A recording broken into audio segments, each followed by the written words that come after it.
Hello বন্ধুরা, supreme কোর্টে ধাক্কা খেলো এনটিএ।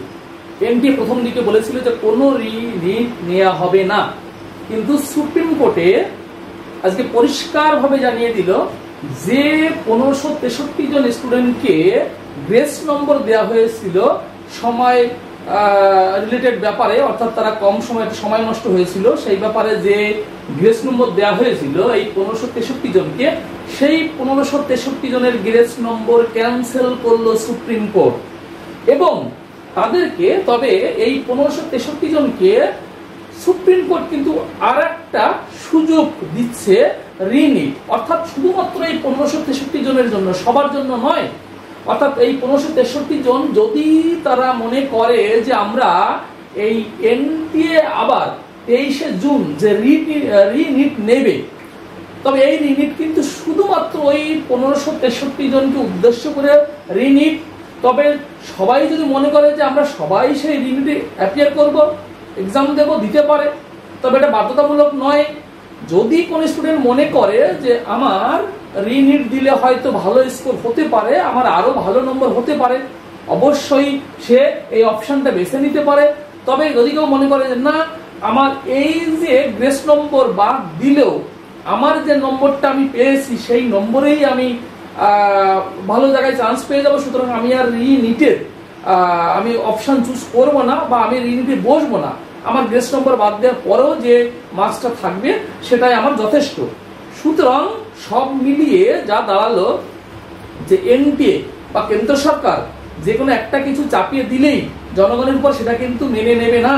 তার জন্য আমাদের সর্বোচ্চ যে আদালত রয়েছে সেই আদালত কিন্তু অবশ্যই সমস্ত দিক বিবেচনা করে কিন্তু এই সিদ্ধান্ত নিয়েছে।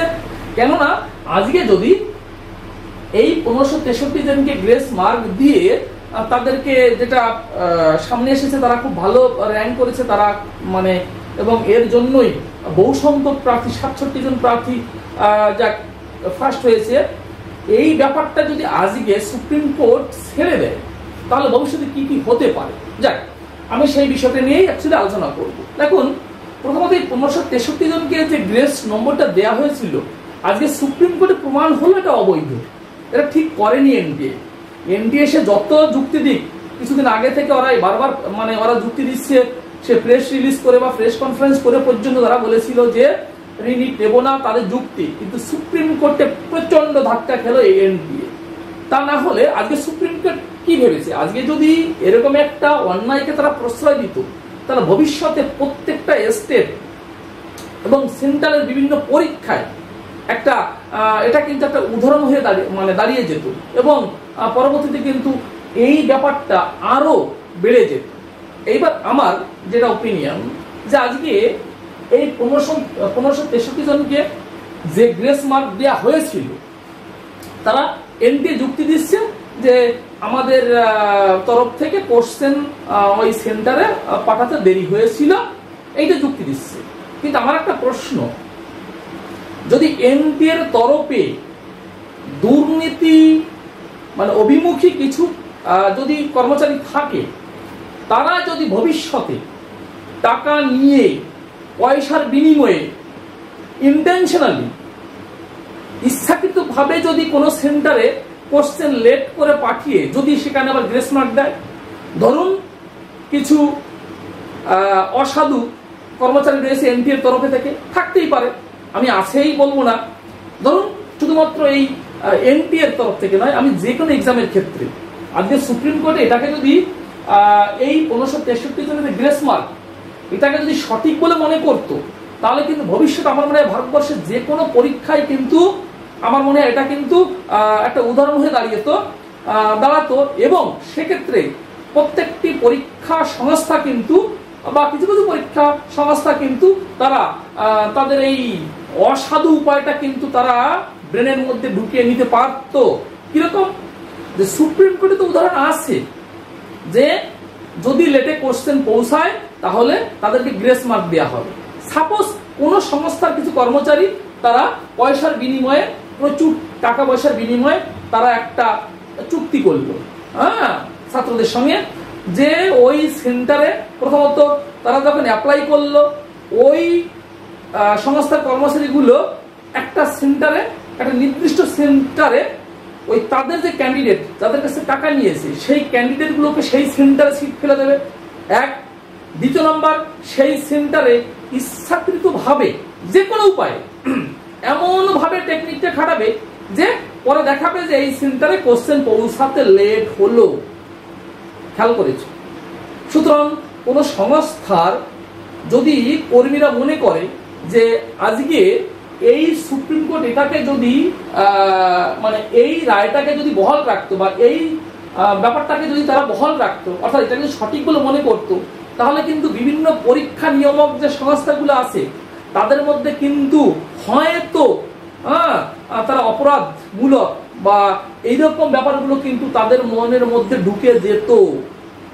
তার টেকনিকটা আমি বলছি হতে পারতো যে হয়তো অনেকগুলো 50টা ক্যান্ডিডেটের কাছ থেকে প্রচুর টাকা নিয়েছে, সেই 50টা ক্যান্ডিডেটকে ওই পরীক্ষা নিয়ামক সংস্থার তরফ থেকে একই জায়গায় সিট ফেলেছে। হতে পারে যে ওই সেই পরীক্ষা সেন্টারে ইন্টেনশনালি ইচ্ছাকৃত ভাবে কোশ্চেনটা লেটে পৌঁছাবে। আরে বাবা, অনেক অজুহাত আছে, হ্যাঁ অনেক অজুহাত আছে। এই বিভিন্ন অজুহাত দিয়ে আলটিমেট ওই সেই 50টা ক্যান্ডিডেট যাদের কাছ থেকে ওই পরীক্ষা নিয়ামক সংস্থার টাকা খেয়ে বসে আছে বা যারা এই অপরাধমূলক যে ষড়যন্ত্রটা করছে, হ্যাঁ তারা কিন্তু বিভিন্ন উপায়ে আলটিমেট কি ওই টাকা নিয়ে পরীক্ষার্থীদের সুবিধা পাইয়ে দিত। আজকে সুপ্রিম কোর্ট সে জায়গায় এনটিএকে কিন্তু বড় ধাক্কা দিয়ে প্রমাণ করে দিল যে এটা হতে পারে না। আজকে এটা যদি আমাদেরকে মানে সঠিক বলে মনে করতে হয়, তাহলে ভবিষ্যতে কিন্তু সমস্ত পরীক্ষায় কিন্তু এই অনিয়মটা সামনে আসতে পারে, সেক্ষেত্রে কিন্তু আরো প্রবলেমে পড়তে পারে। যাক, দ্বিতীয় পয়েন্ট যে এদের রিনিট সুযোগ হবে। এবার আমার একটা কোশ্চেন যে রিনিট সুযোগ দেয়া হবে, এবার জানি না এইখান থেকে কতজন পরীক্ষার্থী তারা আবার রিনিট সেই অপশনটা চুজ করবে যে হ্যাঁ আমরা আবার রিনিট এই 23শে জুন যে রিনিটটা হবে সেই রিনিটে আমরা আবার বসবো। এবার প্রশ্ন যে এই রিনিটটাও কিবা এটাকে ঠিক হলো? কিন্তু ব্যাপারটা দেখুন, একটা প্রবাদ বাক্য আছে যে নাই মারতে কারামা ভালো।